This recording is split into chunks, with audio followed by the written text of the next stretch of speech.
Hello दोस्तों, कैसे हैं आप सब। आशा करता हूं कि आप अच्छे होंगे और अपनी पढ़ाई को निरंतर जारी रख पा रहे होंगे। जिस प्रकार से राजस्थान प्रतियोगी परीक्षाओं का दौर चल रहा है, उसी दौर में हम आज आपके सामने आरबीएसई मूल पाठ्य पुस्तकों की एक श्रृंखला लेके चल रहे हैं, जिसमें हम अब तक कक्षा 6, 7, 8 और 9 का दिन लाइन टू लाइन अध्यायवार कर लिया है।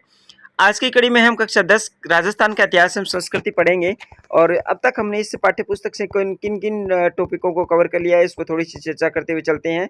फिर हम चलते हैं सीधे कंटेंट पर। तो अगर आपने पहली बार विजिट किया है हमारे चैनल पर, आपके अपने चैनल पर, तो चैनल को जरूर सब्सक्राइब करके रखिएगा, क्योंकि हम आप तक पहुंचा रहे हैं चीज़ों को लाइन टू लाइन। अन्य किसी प्लेटफॉर्म पर आप जाके देखोगे तो वहाँ आपको एक पीपीटी तैयार मिलेगी, वहाँ पीवाईक्यू मिलेंगे, एमक्यूआई मिलेंगे, एमसीक्यू मिलेंगे, लेकिन हम चीज़ों को क्या कर रहे हैं, एग्जाम के पैटर्न के अकॉर्डिंग चल रहे हैं कि एग्जाम का पैटर्न क्या है, उस आधार पर हम इन चीज़ों को लेके चल रहे हैं। तो इस नवाचार के साथ हमारे साथ जुड़िए और चैनल को जरूर सब्सक्राइब करके रखिएगा। अब तक हमने इस पाठ्य पुस्तक से किन किन चीज़ों को पढ़ लिया, देखिए। अध्याय नंबर 1 राजस्थान का इतिहास संस्कृति को पढ़ लिया। इसमें हमने किन किन की चीज़ों को पढ़ा, थोड़ा सा ध्यान से देख लीजिएगा। अब तक हमने इस पाठ्य पुस्तक से क्या क्या चीज़ें पढ़ी वो बता रहा हूँ, थोड़ा सा मैं जल्दी जल्दी में। राजस्थान की प्राचीन सभ्यताओं के बारे में पढ़ा। ये किताब कितनी महत्वपूर्ण है, थोड़ा सा रिव्यू दे रहा हूँ यहाँ से। तो देखिए, राजपूतों की उत्पत्ति के बारे में जो सिद्धांत बनते हैं उनके बारे में पढ़ा। इसके बाद में गुहिल वंश के बारे में पूरा का पूरा, जिसमें बप्पा रावल है, जैत्र सिंह है, रतन सिंह है, राणा हमीर है, महाराणा लाखा, महाराणा मोक्कल, राणा कुंभा, राणा सांगा, राणा उदय सिंह, महाराणा प्रताप, अमर सिंह, महाराणा राज सिंह और मारवाड़ का राठौड़ बस पड़ा। और उसके भी प्रतापी शासक राव चुंडा, राव रलमल, यानी राजस्थान इतिहास को बढ़िया तरीके से कवर किया है। इसके बाद हमने क्या पढ़ा, इसके बाद में बीकानेर के राठौड़ वंश के बारे में पढ़ा बढ़िया तरीके से। इसके बाद में जहाँ से प्रश्न पुट आउट होते हैं उनके बारे में बात कर रहा हूँ। इसके बाद में हमने चौहान वंश के बाद शाकंभरी के चौहान वंशों के बारे में पढ़ा।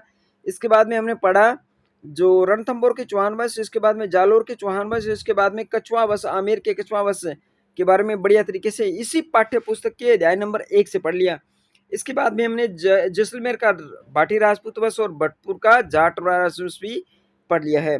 इसके बाद हमने इस पाठ्य पुस्तक के अध्याय नंबर 2 को भी पढ़ा है, और इसमें हमने राजस्थान के प्रमुख संत और लोक देवताओं के बारे में पढ़ा।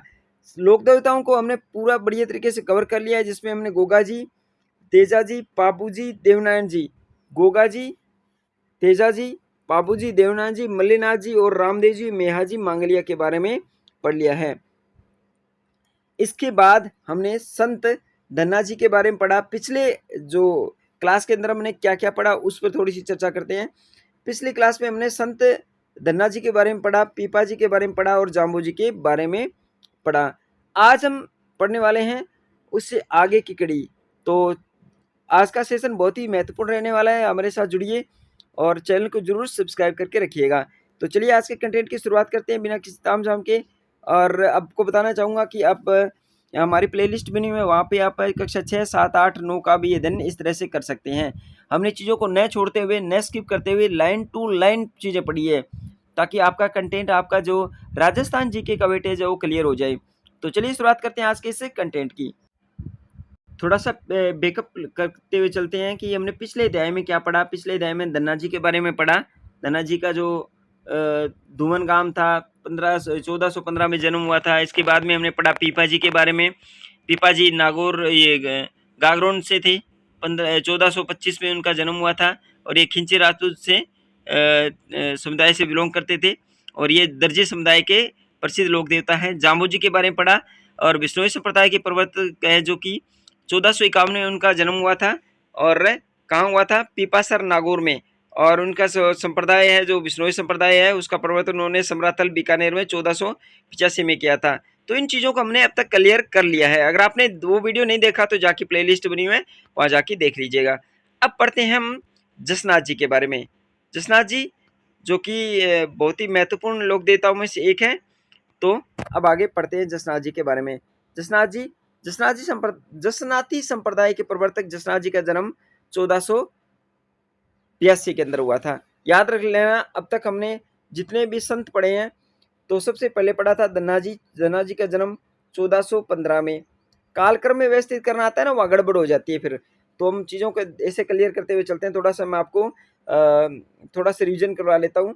1425 में हुआ था पीपा जी का जन्म। इसके बाद में हमें जाम्बो जी का जन्म पड़ा, तो वो पड़ा 1451 में, ठीक है। और इसके बाद में 1482 में हुआ जसनाथ जी का। याद रख लेना, कालक्रम में व्यवस्थित करना आता है प्रश्न, तो वहां से आपके प्रश्न गलत नहीं होने चाहिए। थोड़ा सा देख लेते हैं। ये देखिए, जाम्बो जी का जन्म 1451 में हुआ था, और जाम्बो जी का जन्म, ये जसनाथ जी का जन्म 1482 में। तो इसे कालक्रम में जब व्यवस्थित करना है ना, तो वो आप गलत नहीं करोगे, आशा करता हूँ।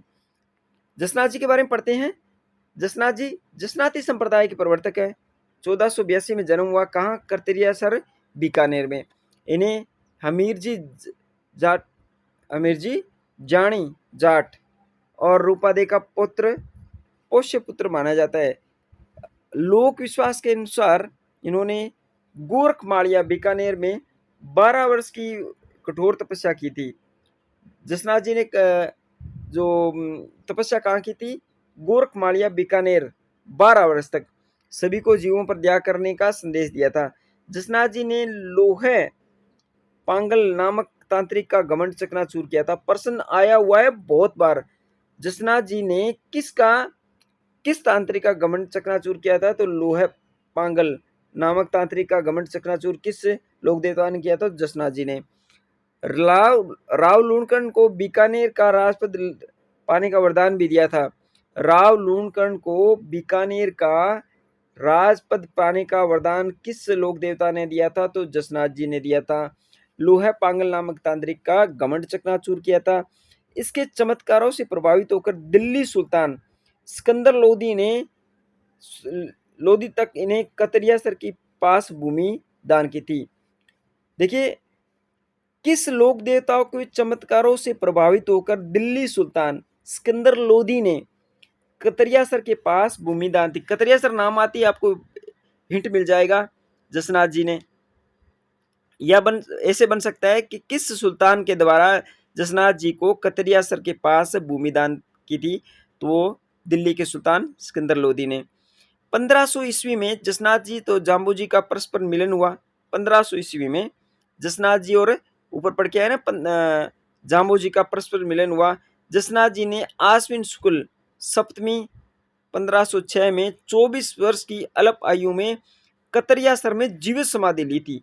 देखिए कितने महान थे, 24 वर्ष की आयु में, इतनी छोटी उम्र में और इतने बड़े बड़े चमत्कार करने के बाद में जसनाथ जी ने क्या किया? आश्विन शुक्ल सप्तमी के दिन 1506 में, प्रश्न बन सकता है, 1506 में ये इन्होंने जीवित समाधि ली थी।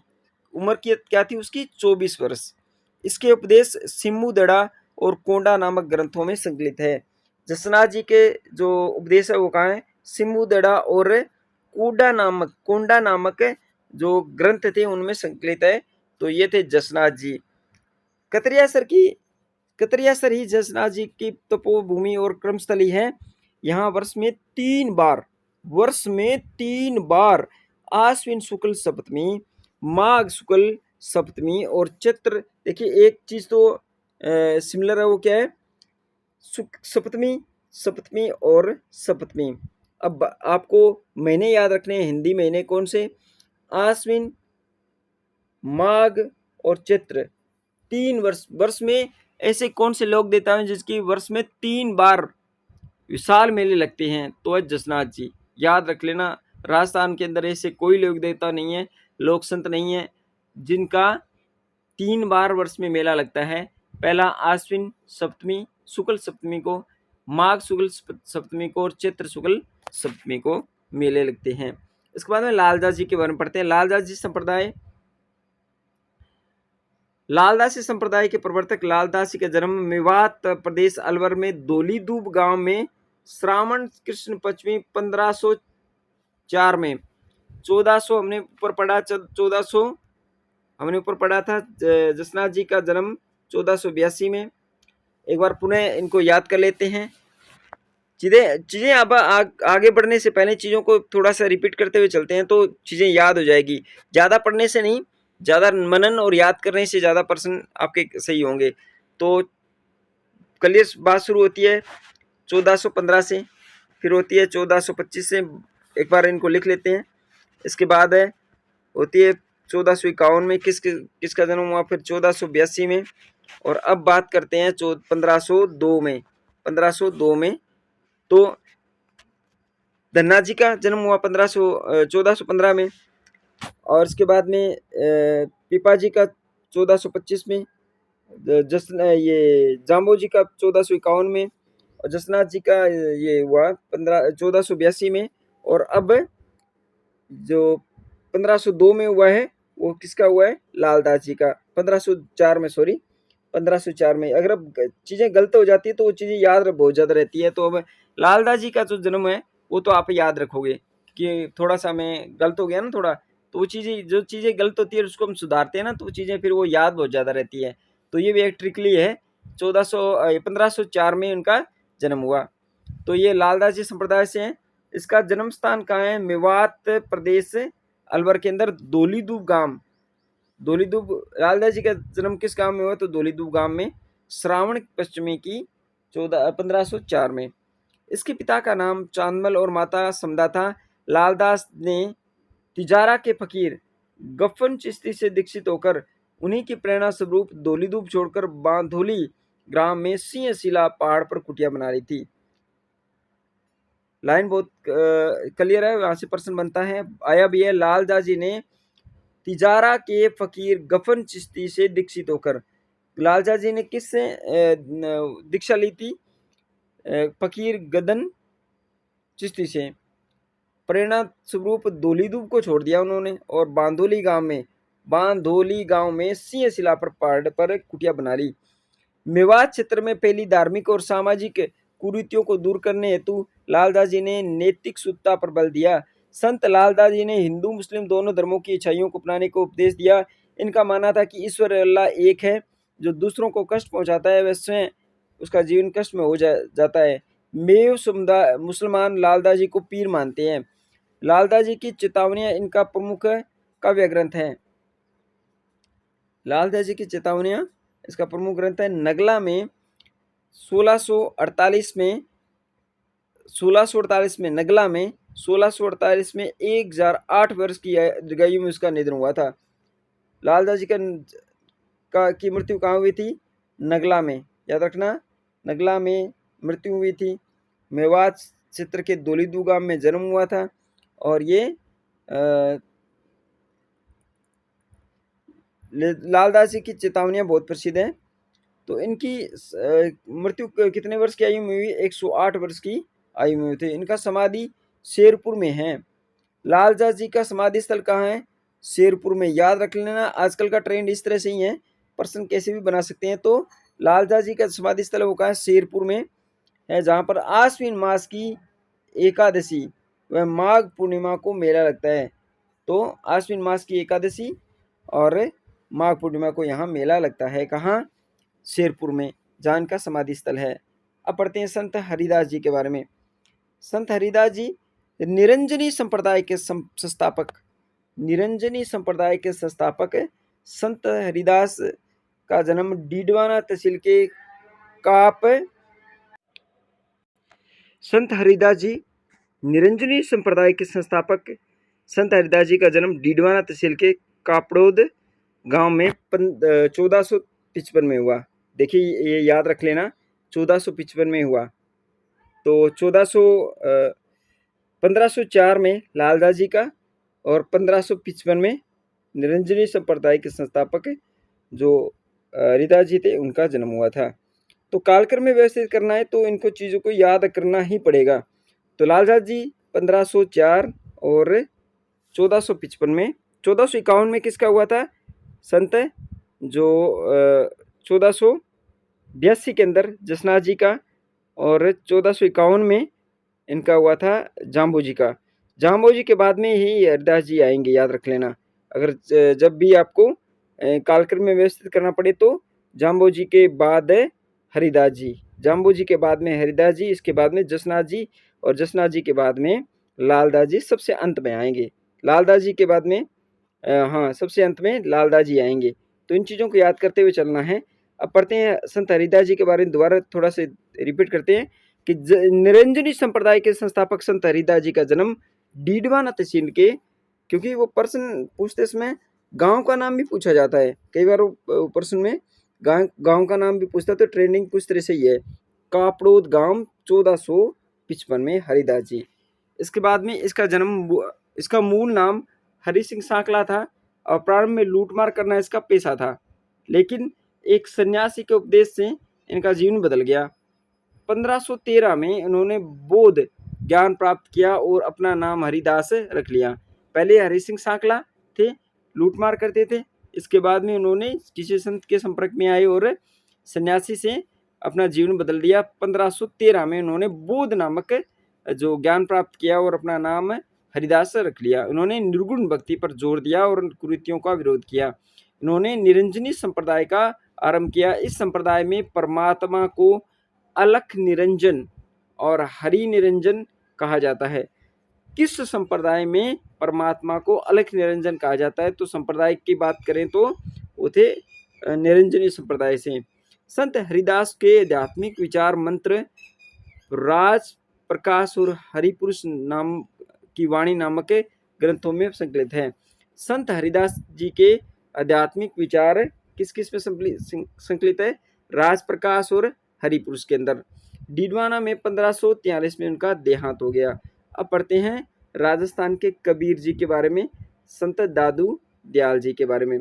संत दादू दयाल जी राजस्थान के कबीर दादू दयाल का जन्म अहमदाबाद गुजरात में फाल्गुन शुक्ल अष्टमी को 1544 में हुआ था। अब ये प्रश्न भी बन सकता है 1544 में, तो ये देखिए 1544 में हुआ, इनका 1455 में और ये 44 में, तो ये सबसे अंत में आएंगे। तो ये लालदास जी के बाद में भी के अंत में आएंगे। तो इनका जन्म 1504 में हुआ लालदास जी का। लालदास जी के बाद में क्या आएंगे? इनका जन्म हुआ जो दादू दयाल जी। तो याद रख लेना, सबसे पहले धन्ना जी, इसके बाद में पीपा जी, जाम्बो जी के बाद में इनका जो आएगा अगला जन्म जो जसनाथ जी, जाम्बो जी के बाद में जसनाथ जी के बाद में हरिदास जी के बाद में लालदास जी के बाद में दादू दयाल, जो कि 1544 में इनका जन्म हुआ। ये राजस्थान के कबीर कहलाते हैं। जन्म अहमदाबाद गुजरात के में हुआ था। बुड्डन वरदानंद नामक संत से दीक्षा लेकर